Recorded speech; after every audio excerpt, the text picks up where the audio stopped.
classes never use visual aids. So here we go.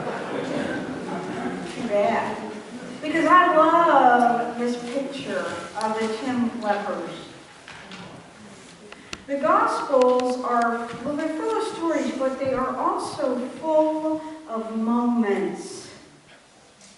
There are moments that occur throughout them where you see the change, where you see someone's life transformed. Jesus yells at an open tomb, "Lazarus, come out!" And out comes Lazarus. Or in the garden, after his resurrection, one word, he says one word, "Mary." That moment when she recognizes who he is, and this is one of those moments. This picture shows the moment that these 10 lepers realized they had been healed. The very instant that they saw it.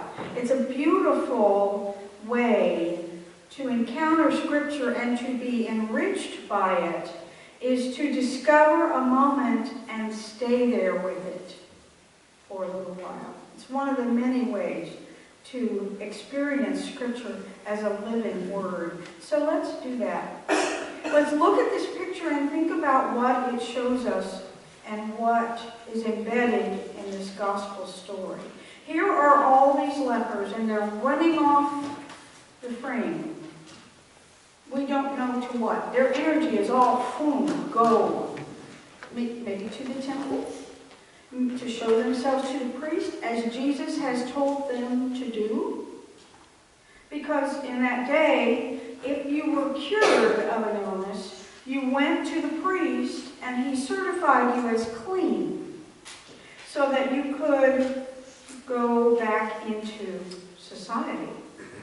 So they are rushing off to do what Jesus has said, to show themselves to the priest and be certified as clean. Take note, before they were clean, they did that. They rushed off to show themselves. On their way to the priest, they are healed. They have obeyed him blindly against all evidence. Faith clearly in this story is not just about obedience, not just about believing a set of propositions. Something else is in play here in Luke. And as they stood there on the side of the road, keeping their distance, as Jesus came by, they said, "Jesus, Lord, have mercy on us." And well they might cry for mercy. Well they might cry for mercy because of the life they were living, remembering that leprosy, as many illnesses, was seen as a punishment for sin. If not their own sin, then the sin of their parents. So they're shamed and humiliated as well as ill. And when you look at this picture, look at their clothes. They're ragtag, put together pieces of whatever they could find around to stitch together. They are so poor that their clothes almost look like spider webs because their lives are so fractured. They're almost like spider webs instead of a whole life. They can't be with their families. Think of the wives and sweethearts, the brothers and sisters, the parents. They can't come near. They have to live outside of town because they're so contagious and feared and unclean. They can't do whatever their job is. They're destitute. They're the poorest of the poor. They are completely outside all of society, both by their illness and by their shame. Not only that, here are these tacked together clothes, and look at them. They're carrying shakers and rattles. Because wherever they went, together as a group or individually, they had to rattle and shake so people would know to stay away from them. Think of the heartbreak of having to participate actively in your own shunning. That's the life of misery they've been living. And so they cry out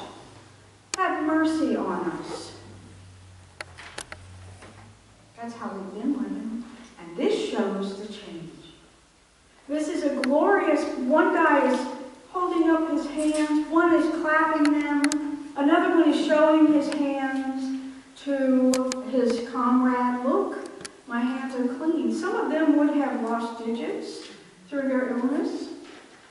Their skin would have been white and ashy and rotted away, and here it is. Oh. The energy in the picture is one of joy and rush and chaos and excitement. It's that exact moment when they went, wait a minute. And then off to the side stands one young man. He's frozen. He's about to turn. He's starting to look back to where he came. In just a moment, he will run up to Jesus and fling himself at Jesus' feet and give thanks. He will turn to God incarnate, and give him thanks. And Jesus will tell him, your faith has made you well. Now, this is not, your faith has healed you.